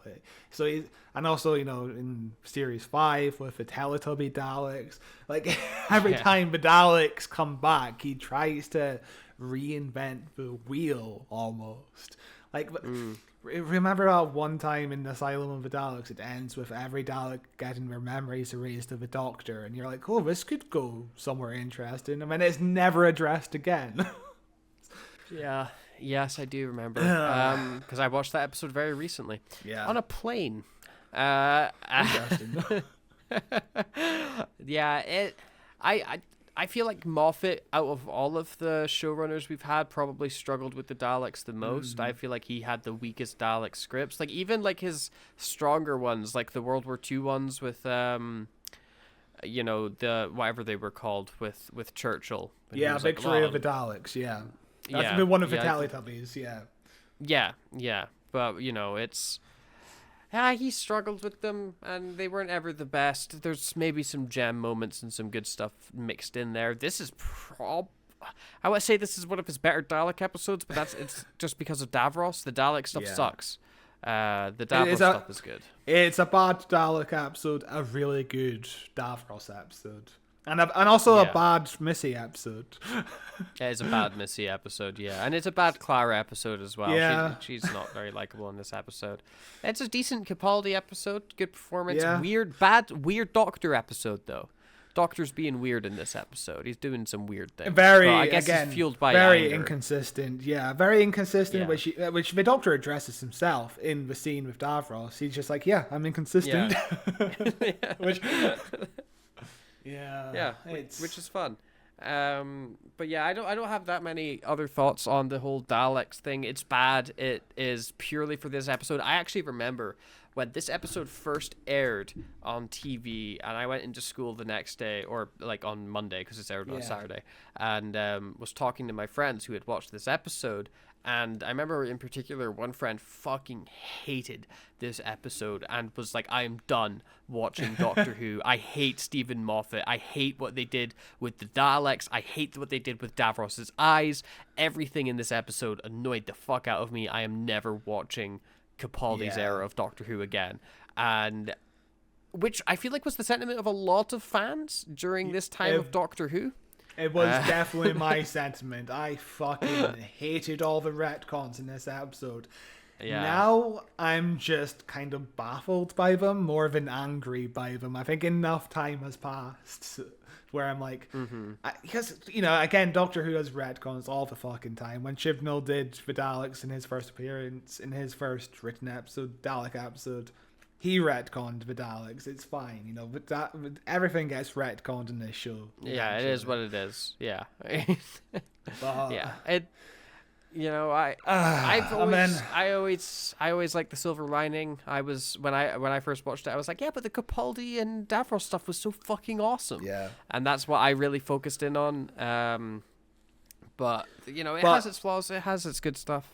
The idea of the Dalek blob potentially being controlled by the suit kind of undermines what a fucking Dalek is in a lot of ways. It makes it way less threatening because it's just like, oh, it's just a robot at this point. It's just a robot. Which is one of the things that I really liked about Resolution. Yeah. Is you take the Dalek out of the suit, it's still a threat. It's scary in a different way. You know, that was it reintroduced the monster aspect of the Daleks rather than them just being tin machines, which I really appreciated and liked in that story, you know. That episode might be in the top 5 Jodie Whittaker episodes. That episode it's really good. Really fucking solid. And And that's an episode you didn't see because you were in hospital. I was in hospital. Of your disability we just mentioned before. Yeah, it's cool. It's full circle. Yeah. Oh, it must have been so much fun spending New Year's in hospital. It was what a good. fun time. I really recommend it. Really recommend it. But yeah, this scene ends with Clara physically saying, exterminate, exterminate, and we find out that's how Daleks reload, which doesn't make any fucking sense. Doesn't make any sense, yeah. And Missy is just dancing around as these lasers ricochet again across the walls, and again, it just undermines the threat of the Daleks, because here Missy is just fucking dodging every fucking bullet. Like... Yeah. There's no threat to the Daleks here. And it also is so tonally inconsistent with what we're cutting back and forth from. Because, and we'll go into talk about it, like, these scenes are sandwiched in between really compelling stuff with Capaldi and Davros. Like, you know, like, they're talking about, like, aging, getting old, moral complexities of their relationship, all the times that they've fought in the past, the Gallifrey coming back, and how happy Davros is for the Doctor, that he's got his own people, and, you know, the tragedy of genocide and the moral, you know, like, the Doctor could commit genocide right now and kill all the Daleks again if he wanted to, you know, like, they're having these deep conversations. In the meantime, you've got all this terrible retconning with really bad comedy countering it, and it just makes for such a whiplash of an episode where you're like, oh, I like this, no I don't, oh, I like this, no I don't. You know, like... And that was my main memory of watching this way back in 2015. Just, you know, just a total whiplash of all these good ideas versus immediately followed by really terrible ideas. It's such a fucking weird episode. It's like it's written by 2 different people, but they both separated their characters, you know what I mean? Yeah, it does. It feels like 2 different stories stuck together. Yeah. Honestly, right, if you could get rid of most of the Clara Missy stuff from both episodes, I reckon you could probably make a pretty solid 40-minute episode of mostly Capaldi and Davros. Yeah. You know? And it would be like a phenomenal episode of TV, but this was during the whole 2-parter thing, so everything is bloated and has filler all over the fucking place, you know. And another thing that makes me think that this episode was kind of rewritten is Capaldi basically says, let me just find it in my notes because we're jumping around a little bit. Capaldi says, I came because you're sick and you asked. But that's not really what fucking happened in part 1. He avoided coming to this place the entire time and only came because the Snake Man essentially took him prisoner. That's the only reason why he fucking came to Scarrow. Like, so that line makes no fucking sense. He's just being sentimental. He's just trying to be nice. Just trying to be nice about it. If this was a deliberate choice for the Doctor to go to Scarrow to visit his old enemy, impactful. I think more impactful, way more interesting, because the Doctor now has compassion for Davros the entire time. So that's fascinating to me, the idea that he could have compassion for his greatest villain. Interesting, but instead it's more like he's saying he had a choice in this situation all along, but he really didn't have a choice. He was going to go here anyway because he was made prisoner. He's a prisoner. It's not his decision. It's such a weird episode. It is weird.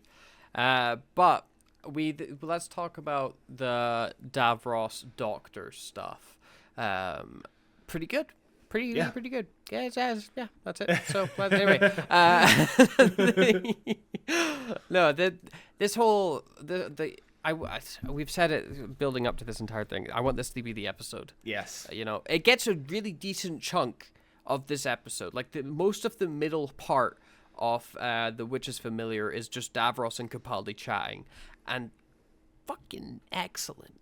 Just superb, man. Both actors are fucking incredible. Like, Julian Bleach is really fucking good as Davros. Apparently that's like his actual voice. He's able to do like the kind of robotic voice. That's his just natural voice. And apparently on the set, Stephen Moffat made a funny joke. And then suddenly Davros is fucking laughing at this joke right in front of him, and he's freaked out because Davros is fucking laughing at him. Can you imagine? Yeah, it'd be mental. Yeah, very surreal. There's a lot in this these scenes, but the thing that I like the most is you have this constant tension building between them. This constant back and forth, and then this big reveal of, oh, by the way, Gallifrey is back. I managed to save Gallifrey. I'm that fucking good. I don't know where it is, but I'm gonna find it. We're gonna everything's gonna be fine. And this affects Davros. He's like, oh my god, I'm genuinely so happy for you, Doctor. I'm so amazed by all of these things. We see that he starts crying.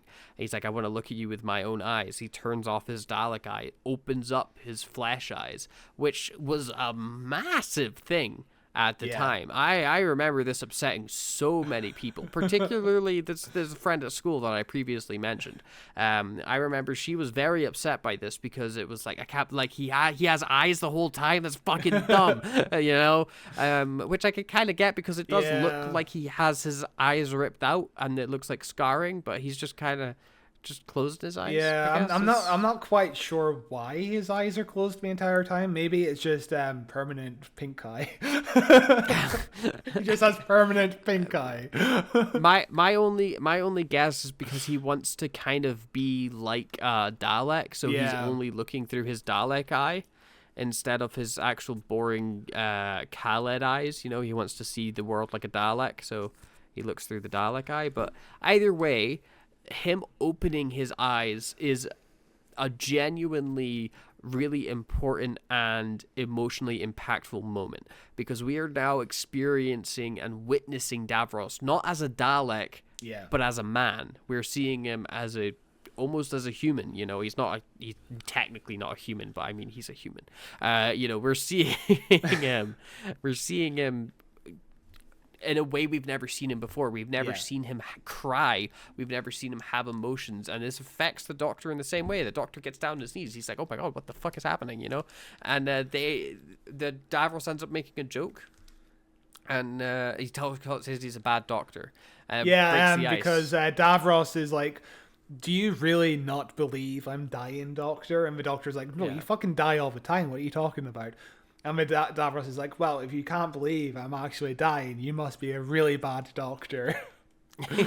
which they both laugh about, and Davros begins to have labored breathing, and it's like, oh, he's actually fucking dying here. Oh my god. I really like the laugh they share though, because it builds up to this this huge bit of tension, and then it's sharing a laugh with your arch enemy. It's a fucking incredible scene. It's fucking fascinating. It's like, I've recently gone through some really big deaths in my family, and when big deaths happen in your family, if there's somebody who's estranged with the dying person, it's then like nothing ever happened between them, and there's that awkward kind of trying to reconcile without bringing up the Yeah. past. It's Yeah. really bizarre, and it's kind of what's happening here. We're not Yeah. really bringing up the past. It's just them seeing each other and being in the moment. Kind of. It's really fascinating stuff, and I don't know if that made sense, but it's No, I get what you're interesting. saying. Yeah. So apparently the effect of Davros actually opening his eye is really complicated, because if you think about it, everything is attached to the actor's face apart from the eyes, because his eyes never need to move. But for this shot, they needed to actually attach the mask to his eyelids, which is impossible. It's really fucking hard to do. They had to glue the eyelids to his eyes, but his eyelashes were actually in the way. So Julian offered to remove his eyelashes to get the shot to God. work, which is, Jesus. God bless him. Like, Yeah. what a thing to do Yeah. for the show. Yeah. Like, I what an can't- actor. I can't imagine shaving or trimming back your eyelashes is really going to have any detrimental effect. Yeah. Maybe you'll get some sweat in your eye at some point, but it just makes me uncomfortable. The idea It of does, doing that yes. is I'm like, oh, I don't want to do that. I don't want to cut my eye. I have very thick, long eyelashes. Yeah. Majestic eyelashes, beautiful eyelashes, and ever bringing harm to them would upset me greatly. But like, eyelashes are a part of an actor's image, and for an actor to be like, yeah, I'll happily remove part of my image to make this scene have impact, that's impressive. That's good on him. Like, he's a good actor. I haven't thought about eyelashes in a long time. now all I'm thinking about is eyelashes. Oh, yeah, Look how weird they are. sometimes Look how weird we I- got hair. So, do you ever catch yourself just randomly remembering it, like ears exist, and being hyper fixated on people's ears and being like, oh yeah, ears exist. That's weird. Ears are such a weird part of the body. Yeah, they are strange. They are strange for sure. And same with like noses and just Yeah. people are weird. People are strange. Yeah. But I actually had something like that happen recently. Although it's more of just like noticing a little like twitch or habit that somebody has and not being able to unsee it. So I have a gaming channel called Psychedelic Gaming Hobos. And I edit the videos for the videos that we put out. And my co-host for the channel, Sean, he has this really strange habit of he will start to say something, like he'll start to say something just in the regular conversation or to make a joke, and almost immediately, every single time when he does, he will touch this nostril. Almost every, like on instinct, almost every single time he goes like, oh yeah, that's great. Oh, that's so funny, man. Oh wow. And he just keeps coming back to this one nostril. And I'm like, what the fuck is going on? What is happening? And this is not an this is across multiple videos. He just keeps going for that nostril. I'm like, what the fuck is wrong with your nose? You keep doing this. And I messaged, I spoke to him about it. I was like, Sean, this keeps happening. Is your nose okay? Are you just like? And he was like, "Yeah, man, just gets itchy sometimes." I was like, "No, but you don't understand. It's not like a one-off. Like this is all the time." So I try my best to cut around it most of the time because like who wants to see a man like fucking rub his nose all the time? But there's only so much you could do. So next time you're watching a Psychedelic I'll Gaming keep an Hobos eye out. video, keep an eye out for whenever Sean touches his fucking nose. And make a mark, because it happens a lot. Turn it into a drinking game. Legit. That's one of the main reasons why I don't listen or watch this podcast, because I imagine there are several things I do that would irritate the fuck out of me. Like, I'm just an awkward person. What can I say? Yeah. So the episode continues onward with Missy coming up to the Daleks and being like, hey, you want to keep me alive because of reasons, I guess. That's why you don't want to shoot me right now, because I'm just cool. I don't really get the reasoning in this scene. It's the hint, because she's like, oh, I brought you Clara in a tin, even though the Daleks don't really do anything with that. And also, just this scene is a complete tonal shift, as we talked about. You know, we go from Davros's dying words, essentially, to, oh, look, it's Missy, and look how quirky she is, look how random she is. I think this is the scene where she also rubs a Dalek ball like it's a testicle. So I think so, yeah. Yeah. And it's sandwiched, like, all these cutaway scenes are so sandwiched randomly between the really good Davros and Capaldi scenes that it's so strange, because we're in a really, like, intense dramatic moment, and then it's like 5 seconds of dumb comedy back to the intense drama, because we cut straight back to Capaldi and Davros, you know, and it's like, why couldn't we have just stayed? Could we not have just stayed with these guys for this time, you know? All the Davros stuff, as we said, is extremely good, and I wish, you know, I was thinking about this, I think part 1 should have just been a bottle episode with the Doctor and Davros just chatting, like, you know, just chatting about life and their philosophy and all that shit. I mean, episode 2 should have been what comes in the final 10 minutes of this episode, with the whole Dalek turning into Time Lords thing. Like, deal with the Time Lord Daleks in one episode, rather than the last 10 minutes of a 2-parter. Are they Time Lord Daleks? Because, like, what does getting the regeneration energy even do for them? Because it's not like they get the ability to regenerate. They just are like, oh my god, I feel so good right now. I'm just so refreshed. I imagine they would get the ability to regenerate, because when the Cybermen get it, they regenerate, right? Yeah, but the Cybermen only get it because they are Time Lords. Like, they are Time Lords stuffed into Cybermen armor. That's why they regenerate like that. So I don't know why the to be fair, it's a really random plot line shoved right into the last 10 seconds of this episode. And it's made out to be a big deal, and everybody's so excited about it, and nothing comes from it. It's not really explored at all, or it's not really explained at all. It's just... It's kind of what happens with every Dalek episode in the Moffat era, which is they introduce a new concept for the Daleks and then do not follow through with it. A brand new concept right at the end as well, like they did with Asylum of the Daleks, where suddenly the Daleks just have no memories of the Doctor, because Clara entered their database or something. I don't remember. Yeah, and they all go, Doctor Who, Doctor Who. And Matt Smith is like, exactly. Yeah, it's pretty great. But after that Missy scene, we go back to Capaldi and Davros for a really, really good scene.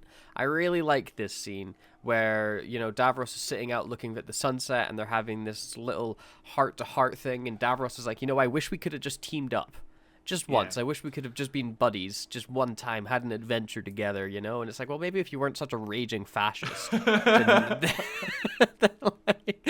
that could happen, if you just chilled out a little bit, Davros. Speaking of raging fascists, it reminds me there's one point in one of these scenes where Davros is like, oh, the Daleks have such a pride in their home, just like you, Doctor. And obviously... the pride in his home he's talking about is kind of the fascist pride. And that line at the moment kind of reminds me of a certain type of people in America. So, interesting. You mean the next president of the United States? The man that's definitely... We're recording this way before the election, so the man that definitely is going to be president now in the landslide victory.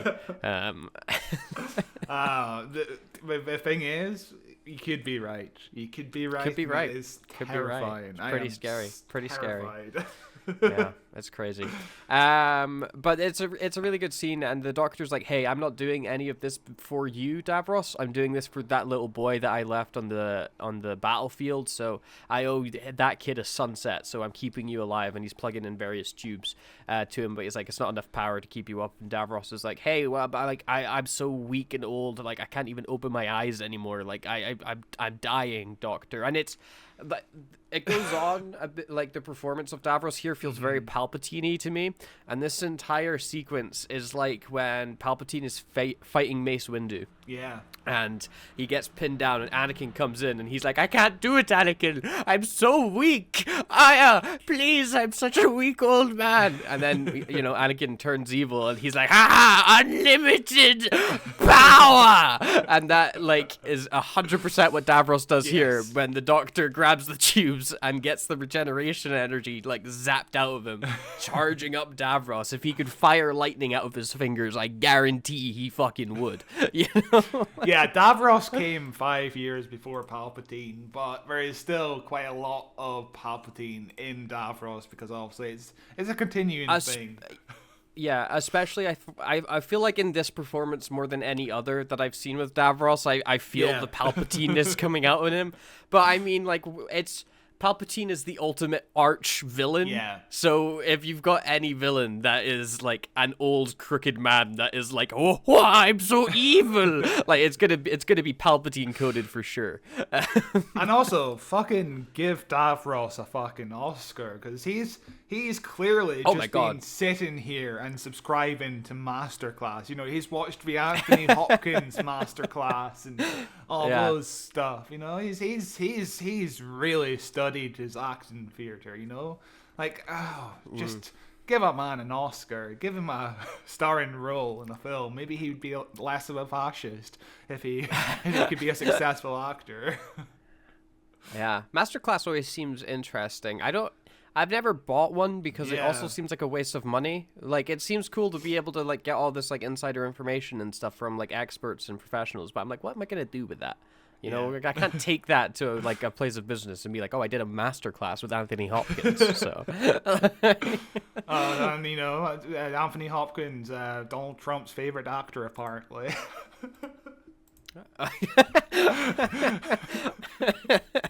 The late great. I don't understand how people could listen to that man ramble on about a fictional movie character and be like, "Hey, he sounds like a good president." What the fuck? Cults don't make sense, but anyway, we see all of the Daleks starting to regenerate and stuff, and Missy just kind of finds her way into the all the Daleks go crazy and stuff, and Missy just kind of comes into the room where Davros is. So I'm like, oh, did you just you just came in here? It's so there's only really two sets here. We have the main Dalek room, the Davros room, and some corridors, essentially. But I think the corridors are essentially the same set, just reused over and over and over again. It's the same corridor, just redressed at different points, right? So there's basically only 3 sets in this place, and it's unclear how far away anything is. There's the locations. There is so a bit unclear. of some weird teleportation with people. It feels like, because I never know the distance anybody ever is from each other, but the set design is stunning. Everything does look I love the hallways in particular. They're straight out of classic Who. These weird arch everywhere, they're superb. But anyway, the Davros is haha, I have won. I have brought regeneration into the Daleks. I have rejuvenated them. Hear them chant my name, Davros, savior of the Daleks. And the Doctor starts counting down from 3 as he's running around and making sure he's got all of his stuff he needs to go home. And then he's like, okay, Davros, you're a big smelly idiot. Ha ha ha. I win because you forgot about all of the Daleks that are in the sewers of Skaro, all those rotting corpses that are left forever to be alive that we saw earlier with Missy and Clara, and now they're coming up to get their revenge, and they start climbing out through the walls and going into all the Daleks, and there's lots of goopy poopy stuff all over the place as the Dalek. There's some fun comedy. I really like when a Dalek starts screaming explain. Anytime when a Dalek goes completely insane is just great. Especially in the first ever episode where the Daleks just keep spinning around and around. Iconic. And they just kind of leave Davros to sit and stew in his own defeat, I guess. And Missy pokes him in the eye, which is, I guess, a bit of fun. this is the last time we've seen Davros. We haven't seen Davros since this moment. I mean, not counting but children in short, need. Yeah. But this is the last time we've seen Davros in the show itself, which, That's crazy. If if the show ended and we didn't get another Davros episode, I think I would accept this as the final Davros episode. It does feel like it's an ending of some sort. It feels like a natural conclusion to his story, where we'll also get into it, but there's a little bit of compassion in him because I guess he programmed mercy into the Daleks. Yeah. That's a little bit of a thing he learned from the Doctor, and that's a little bit of a character arc for him. I think that's as far as it goes, because I don't see him being a good guy ever. No. Yeah. And they leave and go down a hallway to which another Dalek is strolling down. And it stops in front of the Doctor. Missy shows up and is like, "Oh, by the way, Doctor, that's the Dalek that killed Clara." And inside that Dalek, of course, is Clara, who's busy going like, "I am Clara, I am Clara," making the Dalek say, "I am a Dalek, I am a Dalek," which is very confusing to Capaldi. And they have a really frustrating scene together here. Where Missy gives the Doctor a gun and she's like, "Just kill this Dalek. They're all dying anyway. You can do it. You can kill this Dalek." And the inside we're seeing Clara trying to plead and trying to convince the Doctor not to kill the Dalek that she is in. And it's just, like the way that you open the Dalek is you just think open. And so you have to, like the entire time Clara hasn't gone, "God, I wish this Dalek would open up so I could show the Doctor who I was." It's a little bit convoluted and contrived. I do like the idea of the entire time Davros has been using the Doctor's compassion against him. And now he's in this situation where he either has to use compassion or he kills the Dalek like Missy wants him to do. Now he's being swayed by another long-time enemy in his life. So that's an interesting idea, but it's just not executed well enough for me to like it. I also don't know how much Davros was manipulating the Doctor's compassion when the Doctor at the end is like, "I knew what you were doing all along, and actually I tricked you," and it's, but it's really dumb and really bad. The Clara in the Dalek stuff is the biggest issues I have with this episode. I think is because that's the one that rewrites a lot of the canon for the Daleks and or explains too much about them and how they work and stuff like that. And I never buy into the drama that the Doctor is gonna blast Clara into oblivion. No. There's no way. You just don't buy into the drama, and you have to invent a lot of new rules for the Daleks. And I don't mind changing the canon, because there is no canon in the show. Yeah. But it's just the point where it's just so convoluted and it's just so obvious that you're changing everything about how a Dalek works, just to fit this script. Every like the Daleks only work like this in this script. They don't work like this any other time we ever meet them. It's purely for this one scene to happen. That isn't even that impactful because you've had to do so many hops and skips to make this scene even work, And, the Doctor's compassion at the end of the day is saving the day in two ways, almost. His compassion saves Clara, and then his compassion saves Davros in some sense. His compassion for Davros at the end of the story saves Clara, if that makes sense. That's a very interesting way to think about it, because his compassion to Davros leads to Davros having some compassion, programming the word mercy, which is So the idea of the Dalek pleading mercy comes from the Genesis of the Daleks, where Davros pleads for pity at the end of the story, and the Daleks are like, we don't know that word.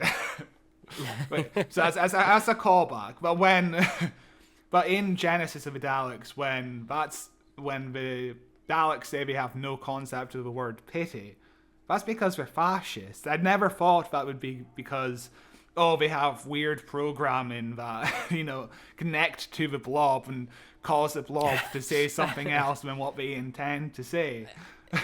Yeah, well, that's where that comes in, is we don't really entirely know if the blobs are saying what they mean to say or if they're not. I guess, that's... Maybe the blobs are just evil and the Daleks never have to translate, and this translation thing only ever happens with Clara, because she's the only one that would ever think these thoughts. But, too many rules. Too many rules for the Daleks. Keep them simple. Keep them simple, they stay scary. I like to imagine this entire episode, the Daleks are just all asking for a giant hug and some ice cream. Love me. Love me. But the Doctor gets Clara out after she says mercy, of course, and he tells Missy to run away because he's very mad at her, and she lets off a few little snippets trying to justify it, but eventually, leaves. And the Doctor and Clara make their way back to that one room with all the Daleks in it. And the Doctor's like, hey, I've got sonic sunglasses now because I don't have a sonic screwdriver anymore. I'm done with screwdrivers. I'm all about wearable tech, and I love sonic shades. And people, I remember the reaction to sonic shades, at least in the circles I was in at the time, being very negative, as basically everybody was about Doctor Who all the time in this era. Nothing, like Moffat couldn't do anything fucking right to save his life to please people. I have always liked sonic shades. I think they're fun. I think people get too hung up on the sonic screwdrivers, and I like mixing it up. Sonic shades. Fuck it. Why not? Why does it have to be a screwdriver? Yes, I was one of those people who hated the sonic shades. I just thought, it's a bit too much. Making the Doctor wear sunglasses every single episode makes him look a bit too cool for school, and that's not what the Doctor is, etc. Now I don't give a shit. It is what it is. I guess it does make sense because sometimes does the sonic shades ever have X-ray vision or something? I don't know if it has X-ray vision, but when he goes blind, that's how he manages to survive being blind for a bit, is the sonic shades help him see and help him hide the fact that he's actually blind for several episodes, which I really liked as well. And also the real world reason fucking twists. The real world reason for the sonic shades is because Peter Capaldi wanted children to be able to afford their own screwdriver. Let's wear sunglasses instead. That makes sense because you can get sunglasses for like $1.99 at your local drugstore. You know what I mean? So it makes kids more active and wanting to be the Doctor in their school playgrounds. It's really cool of Peter Capaldi to think about stuff like that. Good guy. Hot take. Yeah, it's pretty great. And then it immediately turns into something that I don't quite understand when he's like, the sonic shades can make the TARDIS uninvisible itself, but it kind of rebuilds itself because we see all the rubble kind of reform. I'm like, what the fuck was going on with the TARDIS at all in this episode? But it doesn't matter. The TARDIS is back and they're in it and they escape. While Missy gets surrounded by Daleks and then says, I actually have a very clever idea. Of course, referring back to how the Doctor managed to escape all of that danger before and how she was jealous that he could think on his feet. Now she's managed to think on her feet and is going to escape to come back in another episode. If she, the idea is that she's about to be exterminated, right? She's already executed this idea. Like, the end of the last episode, like 45 minutes ago, she executed it a million times. Yeah, she's done it a million times. That's what she does all the time. Yeah. But it's a big deal this time around, I guess. And then we get Capaldi and Clara standing on a cliff top, looking at Scarrow kind of like blow up and burn. And sorry, I've stood on a frame where Capaldi is holding the gun, but it looks like he's got a big boner. Yes, I did see that. Yes, I was thinking, that looks like a penis, but I didn't want to say it because I'm a mature guy. I'm way too mature for this lowbrow humor that you're bringing to the podcast. I don't know. It's pretty spectacular. Look at that.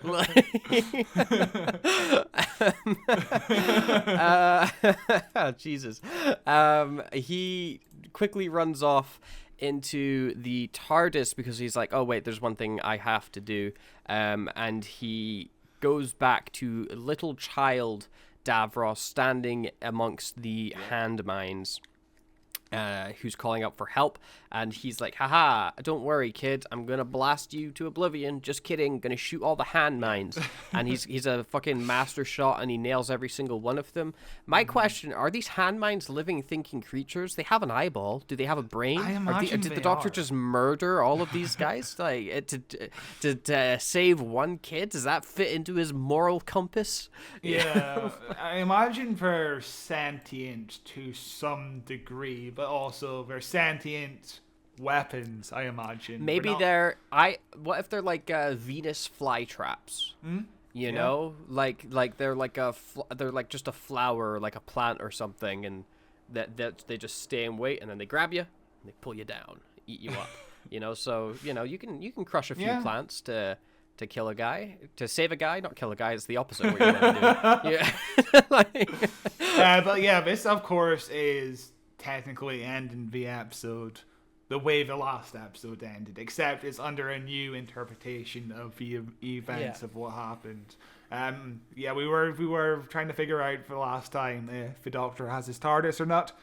He does have his TARDIS, clearly now. He does. He understands. Yes, But yeah, I like it. You know, it's an episode that requires you to understand that everybody, you know, Davros and the Doctor are viewing this under different interpretations of what actually happened. You know, Davros understands that the Doctor saved him, had compassion. The Doctor had thoughts of, oh, I just left this wee boy on the battlefield, and that's why he got scarred and all that shit. So, ending the previous episode with a little trick to the audience, also, you know, it makes us understand, yeah, this is the idea of what Stephen Moffat is going for here. Yeah, and it's a really strong ending, I think, with the Doctor reaching out his hand, you know, saying like some mercy is useful every now and then, and walking off into the mist, holding the little kid's hand together. You know, like that's kind of like the ultimate image of Doctor Who, isn't it? The Doctor comes in to save a little kid. Like that's the ultimate. That's the whole show summarized in one shot, basically. And again, if this turns out to be Davros's final ever appearance in the main show, I'd be fucking happy with it. You know, it's a decent Davros episode. It's The rest of the episode, not so much. That's the thing. Like, you know, if this was just Capaldi and Davros and it was just one episode, I think it would be so strong. But because you have to stretch it out into 2 episodes, and you've got this whole Missy Clara subplot that doesn't really go anywhere. No. It's not like the Doctor learns to be compassionate because of the Clara stuff. Like, he's already compassionate because of the Davros stuff. That's where he learns his compassion and whatever. Also, we didn't mention, but they make reference to hybrid like 8 times in this episode because they're setting up the really subtle plotline, overarching plot in this series, which was the hybrid. Am I the hybrid, Clara? I'm the hybrid. And it was really bad. I really didn't like the hybrid storyline at all. It's I haven't seen this entire season since it came out, so 9 years now. So I remember not liking it, but I'm curious. But you didn't like anything back then anyway. So. True, yeah. I'm curious if my opinion would change in a hybrid story arc, because my opinion on this episode as a whole has changed. You know, back then, I could see that the Davros stuff was excellent, and I could see that the Missy stuff was really shit. For some reason, my brain just focused in on the negative aspects of the episode. Now, I think I'm more leaning towards the positive aspects. You know, I'm walking away thinking, oh, fuck, that was a really good Davros episode. Instead of, oh, fuck, that Missy stuff ruined the episode. Yeah. You know what I mean? Yeah. I'm more inclined to lean in on the positives. And I think that's a sign that, you know, I matured a little bit since then. I'm more, you know, because writing is hard. And I've never seen a Doctor Who episode this inconsistent in you know, in terms of these scenes are bad, these scenes are good. You know, there's a clear difference between There's like, yeah. the main characters of different scenes. It's very bizarre. It is, yeah. It really does feel like two different scripts from two different people combined into one. It's really strange. Yeah. I liked it a lot when it first aired. I had not that many major issues with it. I focused purely on just the Davros Capaldi stuff, and I absolutely loved that. I like it a little bit less than I did when I was. I still like it. I still think it's a decent episode, and I love all the Davros stuff for sure. But before, I would have probably said maybe like an 8 or something. I think it's probably closer to a 7 than anything. But I think it's pretty strong. You know, I think it's a really strong. I think I agree with your 7 for sure. Yeah. The Davros stuff, if you just put that on its own, the Davros stuff is like a 9 or a 10. Oh you know? yeah, it's really solid stuff. Whereas the Missy and Clara stuff is like a 4 or a 5. You know what I mean? It's superb. Also, Capaldi is probably the best actor to ever play the Doctor. God. He is fucking phenomenal. Like, just insanely good. Just And so... And Julian Bleach is the best Oh my actor God. to perform Davros. Like, holy The amount shit. of makeup and shit he has on and is still able to convey so much emotion, you know, is superb. Absolutely superb. I love Terry Malloy, who was Davros in the classic series. He was the final Davros. He's very good as well. And Michael Wisher and the other guy, David Grail? No, it can't be. Somebody else played Davros in Destiny of the Daleks. I can't remember his name, but every Davros has been good. But I think Julian Bleach brings like a Shakespeare kind of level performance to Davros. That's what I'm saying. where- He's like Palpatine. Yeah. You know? And yeah, and you know, I all the prequels kind of have that Shakespeare style acting where it's very big. It's very big and bold. It's like you're watching theater. And Palpatine especially. Yeah, like you're watching like a high school production of Romeo and Juliet, but the acting isn't good. The acting is superb. Like the actors don't quite understand what they're actually saying. They're just repeating the lines. They perform exactly how George Lucas intended it to be. He is an auteur, you know, a genius. But anyway, that is the end of The Witch's Familiar and The Magician's Apprentice. 2 episodes that were pretty good. It was a fun 2-parter. It was nice to revisit Capaldi. It's been a while since we covered a Capaldi episode. And next week, we are diving into something different. The Scream of the Shalka. Starring Richard E. Grant in a newly canonized Doctor. Yeah. A Doctor that once was spat upon by Russell T. Davis, only to be lovingly embraced in this latest series of Doctor Who, when we saw Richard E. Grant's face as the Doctor during that scene. Richard E. Grant is, of course, the second Ninth Doctor out of 3, which is confusing to think about.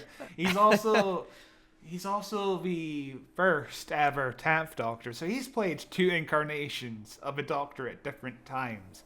He beat David Tennant, you know? So that's interesting, yeah. Because, of course, we also saw Richard E. Grant in The Curse of Fatal Death, which was written by Stephen Moffat. Of course, yeah. Which we enjoyed. We really enjoyed that. It was really funny. It's really good. I'm really looking forward to watching Scream of the Shalka. My copy of the DVD arrives today that we're recording this episode on. So I'll be watching that fairly soon. I have not seen anything from this story ever. I have seen maybe a few still images. I have no idea what the plot is. No idea what happens in it. I'm going into this pretty blind, so it's going to be a hell of an experience, I think. Yeah, it's interesting. It's interesting for sure. But we shall find out next week. So be sure to subscribe on our YouTube, Who Watches Who, a Doctor Who podcast, so that you catch that episode when it comes out. You can also listen to it in audio form if you follow us on Spotify, Apple Podcasts, Google Podcasts, Amazon Music. Just search Who Watches Who into your podcast podcast app of choice, and you will find us. We will be there every week with new audio versions of the episode. You can subscribe to my gaming channel, Psychedelic Gaming Hobos, who are putting out the best content on YouTube, I would say, right now. And besides that, we will see you then. Bye.